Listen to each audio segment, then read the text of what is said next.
بسم اللہ الرحمن الرحیم۔ السلام علیکم ناظرین اکرام، تحریک لبیک پاکستان اور حافظ سعد رضوی نے جو لبیک یکساں مارچ کا اعلان کیا ہوا تھا، جو فیض آباد سے شروع ہو کر امریکن سفارت خانے پر جانی تھی، وہ تو تحریک لبیک پاکستان نے ملکی حالات کو دیکھتے ہوئے مؤخر کر دیا تھا، اور حکومت نے تحریک لبیک کے ساتھ مذاکرات کر کے ایک معاہدہ بھی سین کر لیا تھا۔ تو ناظرین کرام، جیسے ہی تحریک لبیک پاکستان کی جانب سے یہ اعلان کیا گیا کہ تحریک لبیک پاکستان کا لبیک یکساں مارچ مؤخر ہو گیا ہے، تو بہت سے لوگوں نے تحریک لبیک اور حافظ سعد رضوی پر تنقید کی اور کہا کہ لبیک والوں نے حکومت سے ڈیل کر لی ہے۔ اب ناظرین کرام، یہاں پر اہم بات یہ ہے کہ جو لوگ تحریک لبیک پاکستان پر یہ تنقید کر رہے تھے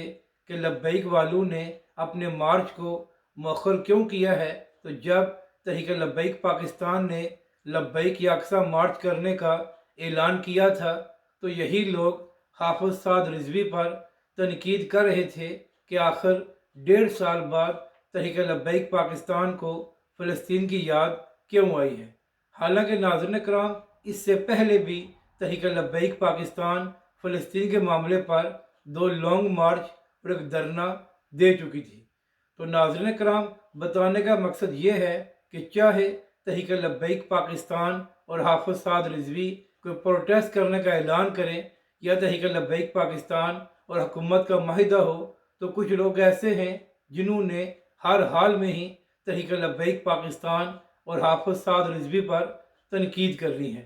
مگر ناظرین کرام، یہاں پر اہم بات یہ ہے کہ جس طرح پہلگام واقعے کے بعد پاکستان اور بھارت کے درمیان کشیدگی برقرار ہے، اور جس طرح یہ خبریں سامنے آ رہی ہیں کہ بھارت پاکستان پر حملہ کر سکتا ہے، تو کیا ان حالات میں اچھا لگتا کہ تحریک لبیک پاکستان اسلام آباد میں ایک بڑا پروٹیسٹ کر رہی ہوتی، جہاں پر ہزاروں لوگ موجود ہوتے، اور اسی طرح پولیس بھی تحریک لبیک کے کارکنوں کو روک رہی ہوتی؟ تو ایک بار پھر تحریک لبیک پاکستان اور حافظ سعد رضوی نے ملکی مفاد میں ایک اچھا فیصلہ کیا۔